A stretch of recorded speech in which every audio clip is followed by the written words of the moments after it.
Hello, I'm Terrence McNally. Here's my 2017 conversation with Robert Wright on his book, Why Buddhism is True. Wright has been asking big questions for nearly 4 decades in books like The Moral Animal, Non-Zero, and The Evolution of God. He currently is persuasively critical on Substack of most of what happens in Washington under either party. Why in the fall of Trump's first term, did he feel the need to put out a book like Why Buddhism is True? The Science and Philosophy of Meditation and Enlightenment. Hello, I'm Terrence McNally. Welcome to Free Forum, a world that just might work. I'll be joined today by Robert Wright, who's been asking big questions for at least 3 decades, and his latest book is Why Buddhism is True: The Science and Philosophy of Meditation and Enlightenment. Okay, so I said I only started doing new interviews because of Trump's election, and clearly all of the new shows I've done this year are pretty overtly political, from analysis or historical context to strategies and tactics of resistance and response. So what's with an interview about Buddhism? Well, right off the bat, let me say that today's guest, Robert Wright, was one of the first people I thought of interviewing when I decided to deal with the political realities we now face back at the start of the year, because I knew that he does not shy away from thinking or talking about things that matter, but also because his books and his online conversations deal in all sorts of ways with the human condition. In The Evolution of God, for example, he makes the point that one of his early books, he makes the point that our conceptions of God change with political conditions. When the Jews were harshly enslaved, God was vengeful. When they lived in relative peace with their neighbors, God was more beneficent.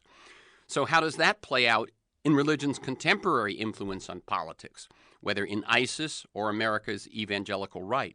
How is it at play in American Christians' embrace of Donald Trump, a prodigal if there ever was one? In another book of his, Non-Zero, Wright contends that evolution and history move toward greater and greater non-zero sumness, which I translate as greater and greater cooperation, collaboration, win-win outcomes. So how does he explain the resurgence of win-lose outcomes in the racist, anti-immigrant, anti-environmental attacks of Trump and his base? I hope you can see where I'm going. Robert Wright looks at the real world through some deep-view, big-picture lenses, and that's how I hope to engage with him today. Having said that, we will also deal with the ideas in his newest book, Why Buddhism is True. Why did he need to write this book at this time? And what does he think it has to offer people who are trying to make sense and justice of contemporary politics, culture, and economics? Robert Wright is an intellectual activist, I believe, because of the big questions and the big conversations he's consistently seeking out and taking part in. His books include Three Scientists and Their Gods, Looking for Meaning in an Age of Information, The Moral Animal, Non-Zero, The Logic of Human Destiny, The Evolution of God, and his latest, as I said, Why Buddhism is True: The Science and Philosophy of Meditation and Enlightenment. He's also a senior fellow at the New America Foundation, teaches at Princeton University, and is co-founder and editor-in-chief of 2 websites that feature a lot of video pieces, Blogging Heads TV and Meaning of Life TV. So, welcome again, Robert Wright, to Free Forum, a world that just might work. Well, thank you, Terrence. Great to be talking to you again. Okay, you heard my introduction. Any response in terms of how you think of the arc of your own work or your personal path and how it relates to what we're doing? Well, I guess of my past work, the book that maybe most directly relates to the current moment is Non-Zero, because it did talk about the trajectory toward greater and greater interdependence among nations, among peoples, and the attendant need for more in the way of global governance and cooperative policy making to deal with problems that confront more than one nation, and so on. Donald Trump stands pretty firmly in opposition to that basic drift. In fact, I'd say a lot of his political support came from stirring up resentment against those forces, so to speak. The people he calls cosmopolitans or globalists. And it's not that he didn't raise any good issues. I mean, for example, the effects of trade on American workers is something that very much needs examining, but that's a case where I would look to global governance, or at least international agreements for the solution to the problem, rather than the kind of isolationism that he champions. And of course, more broadly, I mean, he kind of he exploits xenophobia, just a general kind of aversion to things not American. So I think he's kind of a reaction against both the kind of drift of history identified in the book Non-Zero and my own view about what is the appropriate way to go in light of that drift. How we should respond to the drift toward greater interdependence as people, as citizens, and so on. So I think I think in a way something like him was bound to happen. There was bound to be a backlash. There are a lot of genuinely unsettling forces at work. Globalization is a chaotic process in some respects, and immigration is changes things, and it gets people's attention, and it makes some people feel threatened. So it's not surprising that something like this would arise, and that's why you're seeing versions of it in other countries. This is not just a one-off, and so that's why I think we need to think about it broadly as something with its roots in fundamental trends, and figure out what to do about it, and look seriously at the grievances of the people who supported Trump. I personally don't dismiss them all as bigots or as anything else. I think they actually have different motivations for voting for him. As it happens, 3 of my 4 siblings voted for Trump. So not something I'm proud of, but it's something that allowed me to think about, furthered my thinking on this. Wow. Yeah, I talked to people before the election about an article that I read in The Guardian, which said millennials weren't behaving the way that their liberal seniors hoped they would, and that many of them were moving toward Trump. And it was like an article, okay, but the comments in The Guardian, which I assume is a pretty literate, pretty intelligent audience, I was amazed at the number of comments said, I'm voting for him to blow things up. I'm voting for him. Something has to change. And one of my siblings said something like that. Yeah. I want to throw a wrench into the works. Yeah. Which I mean, I'm of the 60s. I know the sentiment.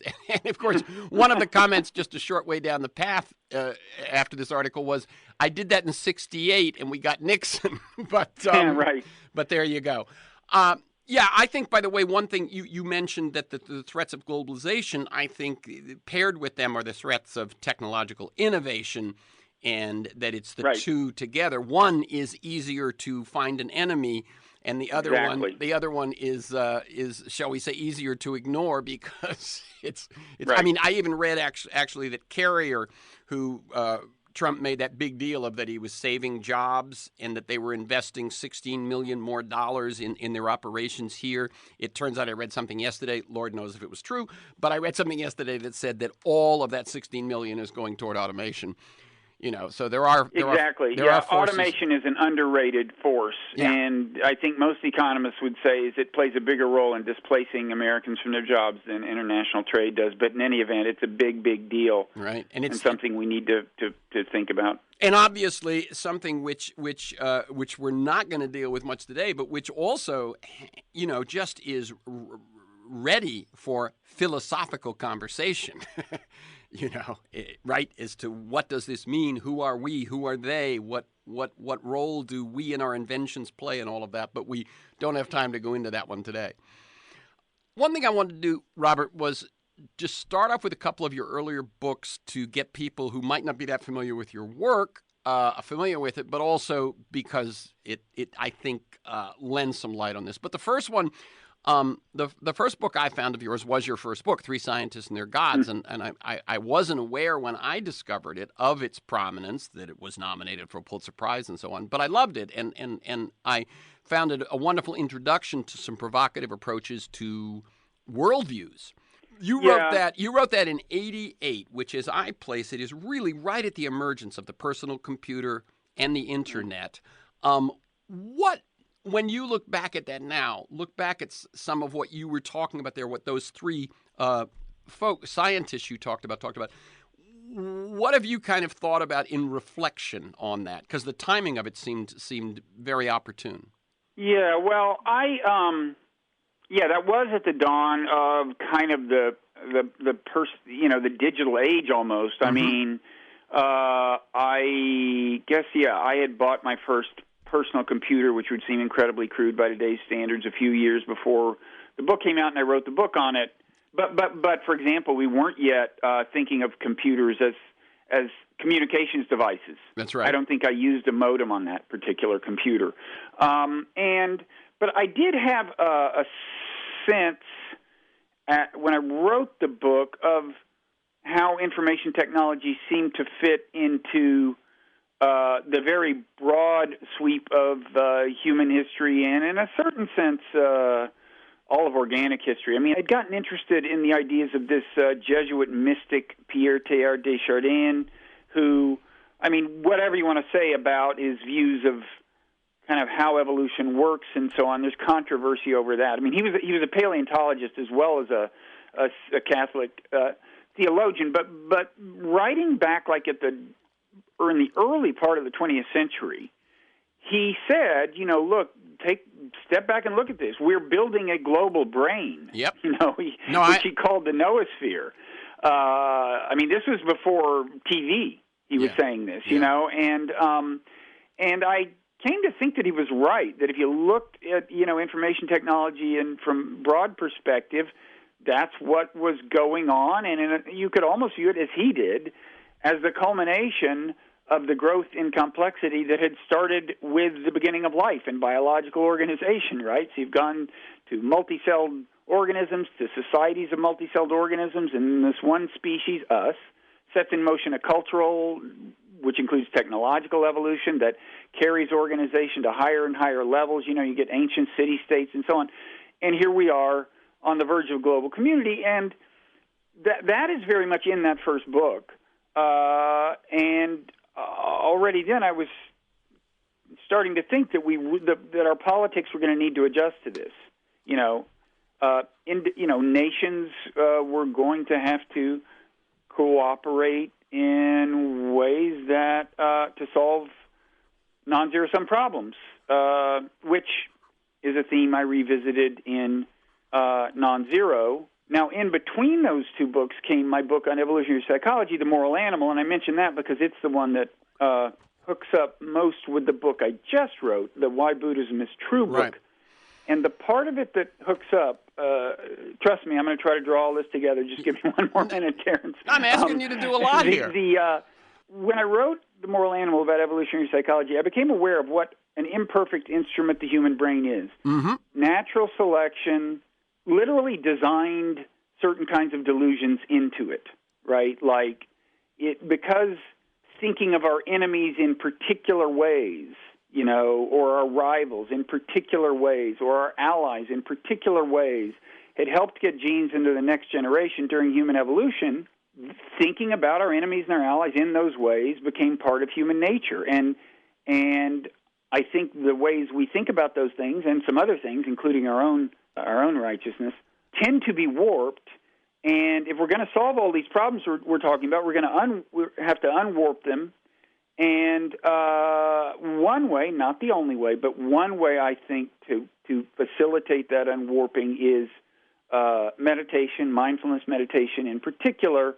So I got interested in that, and that accounts for the latest book, the Buddhism book. And one thing, as I looked into Buddhism, I realized that kind of tracks evolutionary psychology pretty closely, in the sense that evolutionary psychology says we weren't designed to always see the world clearly. We weren't designed to be happy. Natural selection doesn't care about either of those things. It just wants to get genes in the next generation. And these two ideas are fundamental to Buddhism, that we naturally have illusions, perceptual distortions, we naturally suffer, and if we want to stop suffering, and also if we want to quit making other people suffer, that is to say, if we want to become better people, we need to learn to see things more clearly, more, in a way, calmly, dispassionately, and that's one thing that mindfulness meditation is about. So I'm a big... I don't think meditation is the only way to put ourselves in a frame of mind to start seriously addressing the problems we face, but I think it helps. Mm-hmm. Very good. Let's now go to one of the other books, which was Non-Zero. Right. So for folks, The Moral Animal lays out the evolutionary psychology, which I, as you said, why Buddhism is true, somewhat is built upon. But Non-Zero makes another case about a direction to evolution, a direction to organic evolution and a direction to human evolution that, as I said, I think it moves you believe it moves in the direction of zero-sumness, which is more cooperation, collaboration, complexity, certainly. Yeah, non-zero sumness. Yeah. A non-zero-sum game being a game that, in principle, can have a win-win outcome or a lose-lose outcome if you misplay it. Sorry, go ahead. Right, and so that one, I remember. The feeling was, the feeling of reading it, and I assume the feeling as writing it was fairly optimistic. Wow, I can see this. I can see us moving. Now, as you said when we were first talking about Trump, is that even if that is the fact that we have hit this bump in the road that is difficult and in many ways very dangerous, is not unexpected. That when one talks about evolution or any sort of thing that seems to be moving in a direction, you're obviously going to have resistance at moments. I would assume that's true in most physical things, and it's certainly true in this one. So your take on, and you say very early in the new book, actually, that tribalism is the threat, or tribalism is a major threat. Could you talk about kind of, as you've put a lot of work and study and everything into seeing this, and as you begin to see the resistance manifest itself so strongly, your thoughts? Yeah, so... and not just about Trump, but more about this tribalism notion. Sure. Non-Zero is an optimistic book. You're not alone. Almost everyone said that. And in fact, it was depicted as more optimistic than I felt it was. And for that reason, I mean, I actually changed the paperback a little. So the hardcover came out at the very end of '99. And there was something I'd said in the book that I thought needed to get more attention, which is that, yes, I feel it's basically been inevitable as an inevitable byproduct of technological evolution that we would get to the brink of forming a global community. I did not consider it inevitable that we would succeed. So I revised the paperback to make it a little clearer that I consider this a kind of a moment of truth. And in fact, there are reasons to think that although technology had pushed us to kind of higher and higher levels of social organization, starting with hunter-gatherer village, the reasons to think that might not continue at the global level, because for one thing, one congealing force, one thing that always held societies together is an enemy. And at the global level, you don't have an enemy in the traditional sense unless, you get see invaders from Mars or something. Now you do have enemies in a sense, like climate global change warming is a common enemy, but it doesn't have the same viscerally galvanizing effect just because of the way human nature is. I mean, it doesn't have the same galvanizing effect as an actual human enemy. Right. And so anyway, at this particular crossroads, I do think the great enemy is what you could call the psychology of tribalism. Natural selection did design the human mind to, among other things, engage in group conflict, apparently. And the psychological equipment that helps us engage in that conflict includes real distortions, distorted perceptions of how right we are and how wrong the other group is, and things like that. And the distortions are really subtle, and they drive, people may have heard, for example, of confirmation bias, where you only notice or cling to information that accords with your pre-existing view, and you don't notice or reject information that seems in opposition to your worldview. So that's a cognitive bias that I think is part of the psychology of tribalism. There are other ones. They are subtle, and I think it doesn't matter which kind of conflict you're talking about. It's the same mechanisms. It may be sectarian conflict, Sunni versus Shia. It may be political polarization in America. It may be war between nations. It's the same set of psychological mechanisms. And one point in the Buddhism book, the latest book, is that all these biases, and I can talk about others, these cognitive biases, are very subtly driven by feeling, by affect. In other words, cognitive bias is kind of a misnomer, right? So even confirmation bias. I mean, you see this when any of us plays a role in spreading so-called fake news, and I think most of us have played a role. I know I have sometimes retweeted something without really examining the document that I was ultimately promulgating. And the reason I do it is because it feels good to believe it's true. Like, I can tell, the claim in this document is going to reflect badly on my ideological enemies. That feels good. It's going to reflect well on my own ideological tribe. That feels good. So you click retweet without really examining it. So although confirmation bias is called a cognitive bias, it's really feelings that are driving it. And one thing I like about mindfulness meditation is it makes you more aware of how feelings are subtly guiding your behavior. So basically, I think, one way to put to describe the great challenge humanity faces is to talk about kind of the cognitive biases that constitute the psychology of tribalism. And I think we are all subject to them to one extent or another, which isn't to say they are equally present on both sides of every divide, but I think we could all stand to improve. Yeah, I recently interviewed Michael Lewis on the book The Great Undoing, which basically the book is about all of these cognitive biases and the way we delude ourselves. One of the things you said very early in your answer to that last question, Robert, I wanted to go back to just for a second, in which you said that we lack a common enemy. Globalization lacks a common enemy, and so in some sense it becomes the enemy for some people. And I think what I wanted to draw attention to was that in Non-Zero, you suggest that the greatest oppositional situations create a great deal of cooperation. That is to say, war, while it pits two, let's say, the Allied powers against the Axis powers, within the Allied powers or within the United States, nothing can do as much to bring people together. And that's sort of what you meant when you said this lack of a common enemy in globalization is what makes it kind of puts us in new territory, doesn't it? Yeah, absolutely. And it's a common thing to say is right after 9/11, America was, it hasn't been that unified since then because it seemed like a great external threat. And of course, what Trump does to galvanize his tribe and consolidate his tribe is to find a bunch of enemies. And they include globalists, cosmopolitans, immigrants,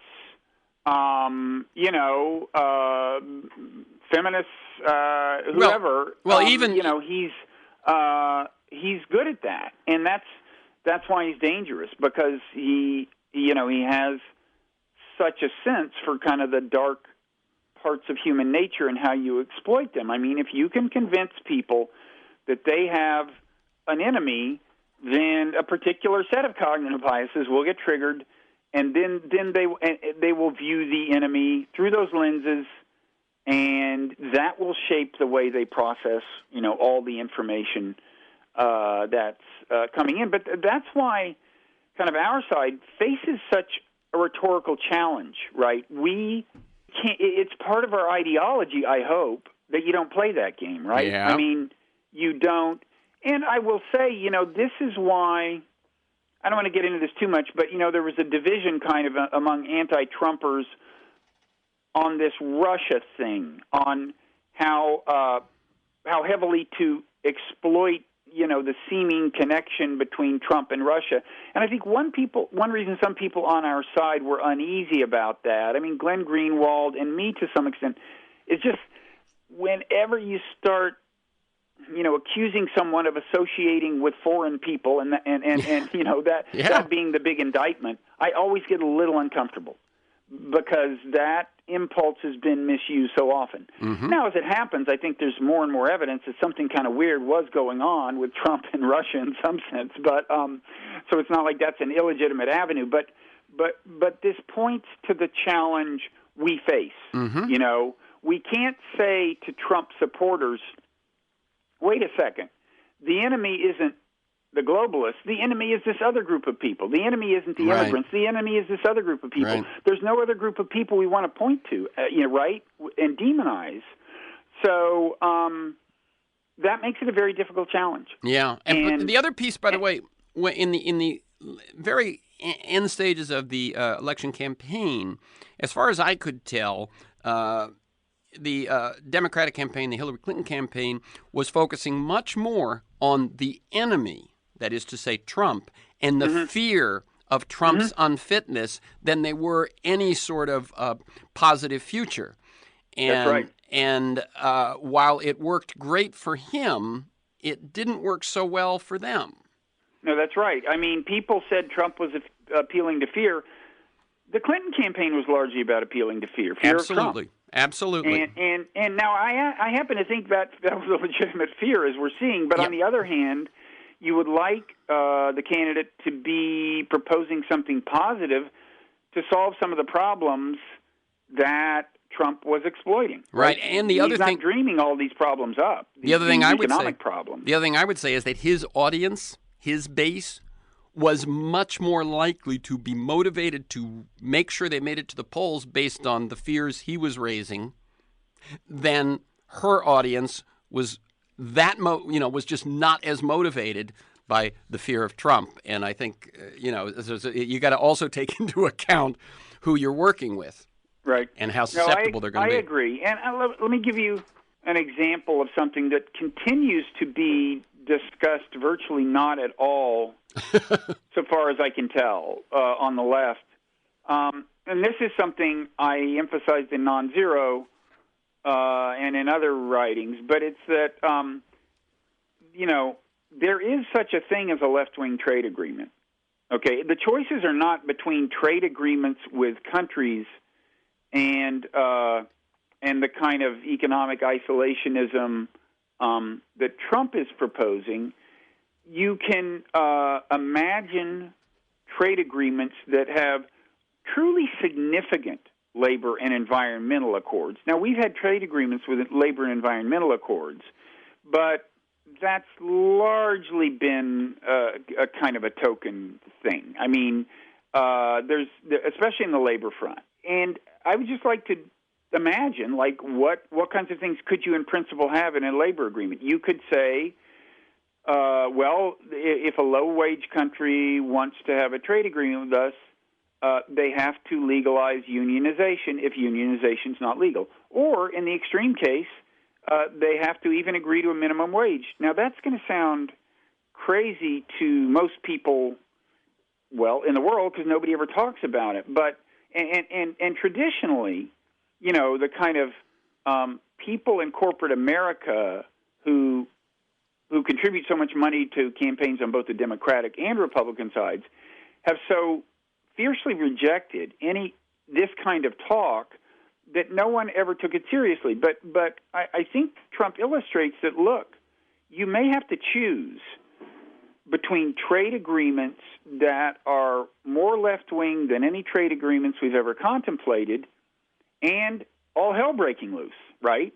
Yeah. I mean, if the only way, this is what I would say to people in corporate America. If the only way to convince a lot of workers in Middle America that trade itself is not the enemy, is to get really creative in the structure of trade agreements, then maybe you should experiment with that and actually build in some things that truly would buffer American workers from low-wage competition to at least some extent. You know, So, this will sound like a digression, but in some interviews and some work I've done comparing us to European countries, in Germany, if you have a corporation with more than 2,000 employees, half of the board has to be elected by the workers. right. There are things that you can do to give the workers more voice, to make the workers give them a seat at the table, to make them share in both the pain but also in the benefits.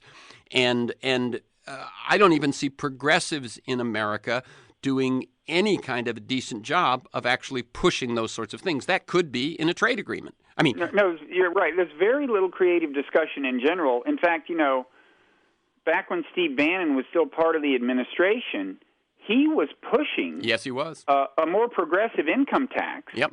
He within the administration. He was apparently arguing for higher tax rates on the rich, and I just thought, man, if he beats the Democrats, I mean, if he sells Trump on this, and Trump basically beats the Democrats to the punch on this, I give up. But because remember, I mean, this is in the partisan context in terms of the structure of American parties. One of the prospects raised by Trump has been a fundamental party realignment, where a lot of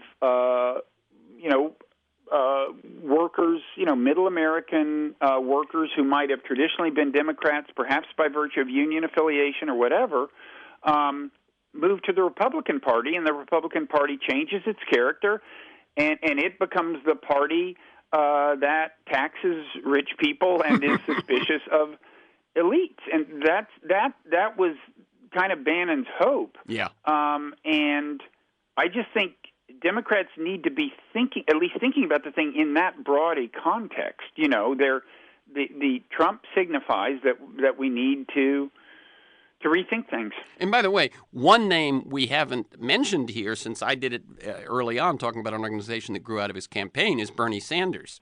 Look, I think he could have won. I think he would have had a better chance than Hillary. So do I. Because he was speaking to the issues, and he was speaking with conviction, and he doesn't seem like just another politician.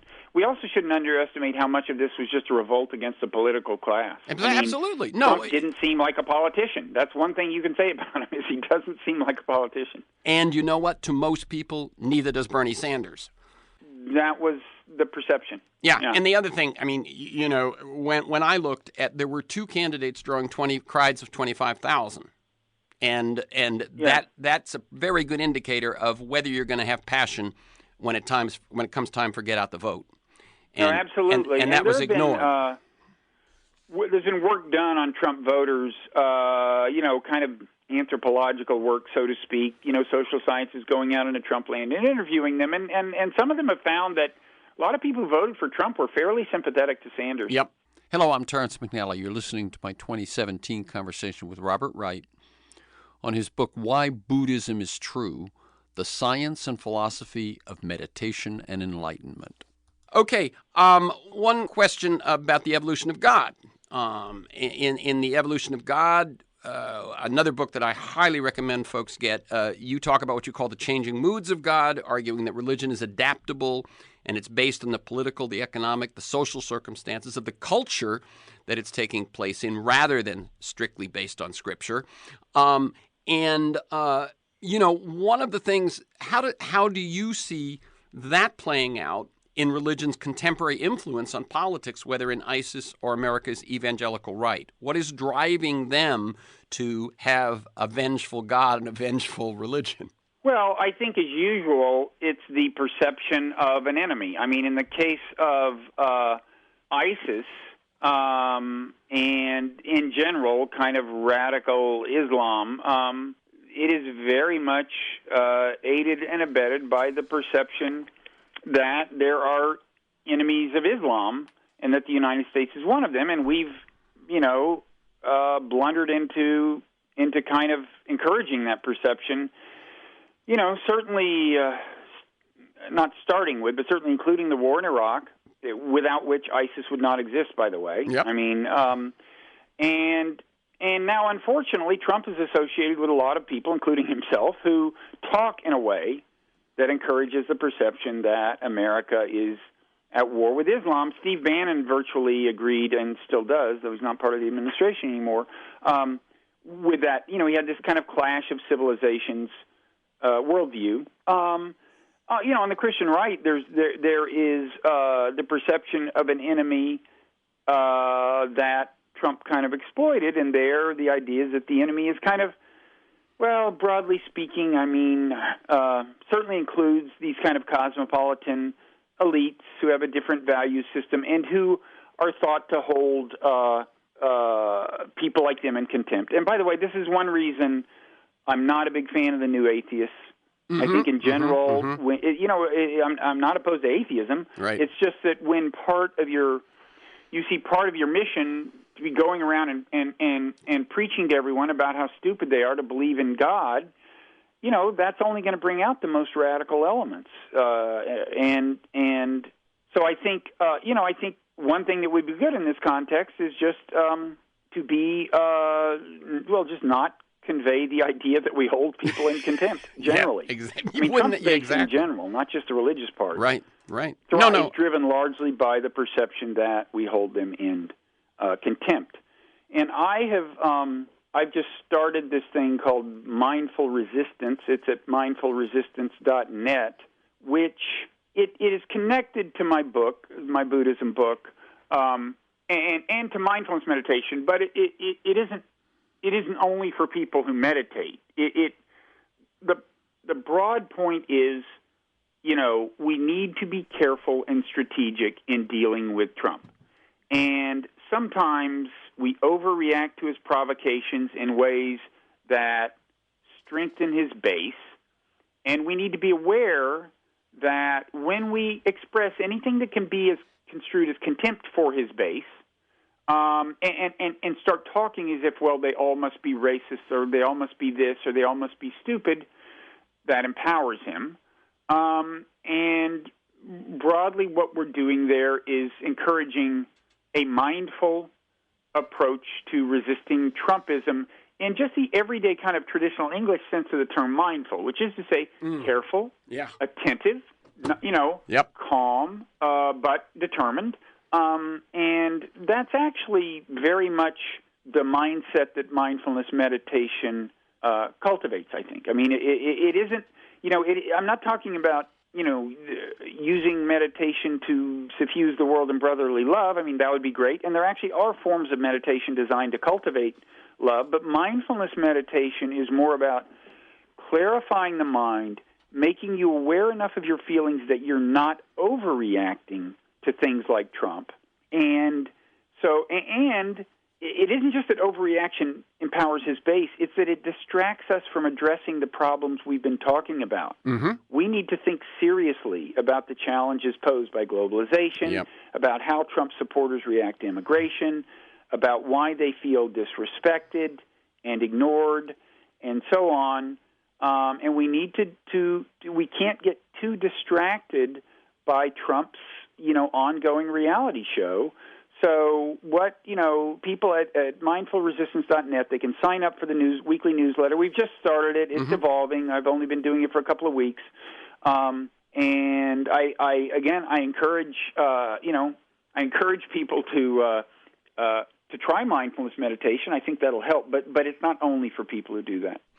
Okay, let's turn to the new book, Why Buddhism is True. For folks who don't know, what is Buddhism? Well, I'm focusing on what's sometimes called the naturalistic part of it. In other words, this isn't about reincarnation or karma, which is a big part of Buddhism as it's actually practiced in Asia. I mean, Buddhism in Asia is a religion in very much the way we think of religions. I mean, they pray for things, and they believe that ethical conduct can help them in the afterlife in the sense of a favorable rebirth and so on. And in fact, most of these Buddhists don't meditate. I mean, Westerners associate Buddhism with meditation. In Asia, that's done mainly by monks, and not all monks meditate. But there has been, alongside the growth of Buddhism as a religion, there's been a very well-developed philosophy and a psychology, a conception of human psychology whose logic stands independent of the religion. So you can address it kind of separately.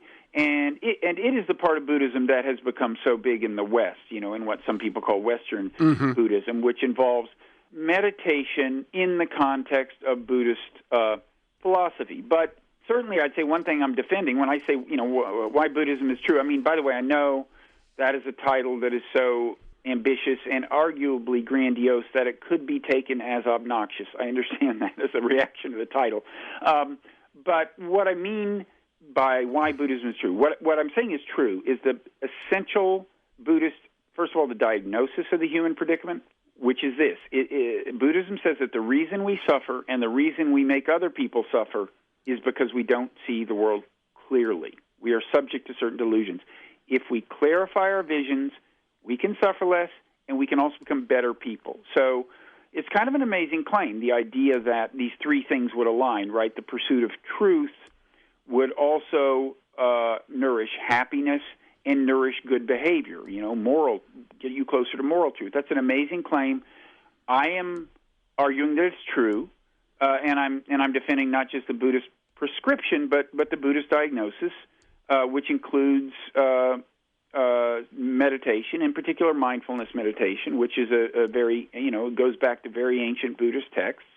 Although the nature of mindfulness meditation has changed in certain ways that I talk about in the book, but it's still fundamentally connected to its Buddhist philosophical roots. So I'm defending all that. I'm defending it partly in the context of evolutionary psychology because, as I mentioned earlier, natural selection did not design the mind to always see the world clearly. We have delusions about ourselves, about other people in particular, and it didn't design us to always be happy. In fact, in a certain sense, natural selection designed us to be recurringly discontented, to always want more. And this is the source of the kind of, the quest for more and more in the way of acquisition, accomplishment, status that gets us into trouble sometimes. It's kind of, the quest is built into us by natural selection, but that doesn't mean we can't transcend it. And one of the virtues of the Buddhist prescription is it very, very much recognizes that as being a problem and gives us a practice that helps us deal with it. So, in a nutshell, that's what the book is about. Right. Let me just mention a couple of things that come up for me. One is an example you use, but an example often used if people are trying to get this sense of this, the way that we delude ourselves. And you point out very much that when we evolved, when many of these cognitive impulses and behaviors evolved, we were in a society where they made sense. If you were alone on a path, it would be fine if you mistook that movement to your right as a snake 99 times wrong, but it saved your life the 100th time. Right. Now, and as you point out, in current society, those kinds of anxieties and fears have been pointed out to the way someone looks at you. And that is not nearly so evolutionarily positive as it was to mistake the stick for a snake. Another thing I believe you say is that this whole thing of looking at how these things that served us at one point don't serve us today. That's a great big part of it. Let me just mention to you, because I know one thing I was going to say is that one thing I noticed, and see if this is exactly your perception of it too, is that what's interesting in this book is that on the one hand, you use evolutionary psychology, science, as sort of half of your examination, and I'd say your own personal subjective experience as the other half. And it's kind of, you're taking both of those things into account to make your argument. Would that be correct? Well, yeah. I mean, I had always had trouble meditating. I'd never gotten into it. I finally, in 2003, went to a meditation retreat in kind of a last gasp effort to kind of get the idea with meditation. And it really worked, and it was an amazing experience. And since then, I've gone to a number of retreats, and I now have a daily meditation practice. And so, yeah, I am not nearly as accomplished a meditator as some of the people I interviewed for the book and talk about in the book. But between having a daily practice and especially going on these retreats where you can really reach significant meditative depths, I've gotten a sense for the kinds of experiences that people have who have invested a lot of time. And that has given me, I hope, some insight into the meaning of some of these kind of deep-sounding Buddhist concepts like not self, the claim that the self doesn't exist and our conception of ourself is in some ways illusory, or the concept of so-called emptiness, which is the idea that when we look out in the world and see things, they actually don't have essence in the sense that we think of them as having essence. And by the way, that last thing, I think, is super important in terms of addressing some of the problems we've been talking about. Because one kind of essence we project is stereotypes, right? Is what? Stereotypes. Yeah. I mean, the Buddhist idea of emptiness. I mean, here's an experience I had on a retreat that I think was an experience of emptiness. I was walking along, and I saw through the woods, and I saw a weed called a plantain weed that I had spent a lot of time trying to kill in my lawn. I didn't use chemicals. I dug them up one by one. And all of a sudden, this is like 5 days into a retreat, after which, your consciousness is in a very different place than normally. And I just went like, why have I been, this weed is as beautiful as all the other things in the forest. There's no objective criterion for distinguishing what we call weeds from other forms of life, and I know it's one thing to just make the point that there's no objective criterion for this distinction, but this was more than that. It was a deep shift in my perspective, and I realized that traditionally, you accept the categorization of what we call weeds in a way that really subtly infiltrates your perception of them and infuses that perception with a certain kind of feeling, a certain kind of affect. And the experience of emptiness is to basically not accept the conventional categories. And where that becomes really consequential is with human beings, because, we're now learning that to see essence of enemy in someone is to trigger various cognitive biases that are going to make it very hard to ever recategorize them and, and make your peace with them. And so, this is, do I have time to talk about one kind of amazing cognitive bias that hasn't been discussed much? Okay, and let me just, before you do, let me say why I said stereotype was because of that yes, you see a quick glimpse of someone and immediately lay out this whole set of categories that you've already defined them with in that split second. So that's why I said stereotype. Absolutely. Yeah, go ahead. I mean, and the idea is that of emptiness is these stereotypes really infiltrate our perception so subtly that we don't realize they're stereotypes. They're just part of our everyday perceptual machinery. So this cognitive bias, and I think this helps get us into wars, there's something called the fundamental attribution error. And originally the idea was this, about this particular bias, was that we tend to, in explaining people's behavior, we put too much emphasis on disposition and not enough on situation. So in other words, we see somebody being rude to a checkout clerk, and we go, that person's a jerk, rather than thinking, well, maybe they just got horrible news that they have a fatal illness, or maybe their spouse walked out on them, or whatever. We tend to assume that that behavior reflects on the essence of the person. Now, later study revealed that it's actually more subtle than that. With our friends and allies, if they do something good, we tend to attribute that to their disposition, to their essence. If they do something bad, we explain it away, like, peer group pressure, they didn't get any sleep the night before, whatever. With our enemies and rivals, it's the opposite. They do something bad, and we say that's essence of them. They are bad. If they do something good, we say, they're just like posing as good in order to get something or whatever. And I think this explains, with one reason at least, when people are proposing that we invade some country, they go to great lengths to demonize the leaders of the country. And often the leaders deserve it, maybe, but still, the point is that once they have convinced us that, once they put that leader in the enemy box, this cognitive bias I'm talking about is going to keep them there, because then anything bad they do will just reinforce the image of enemy. Anything good they do, we will explain away.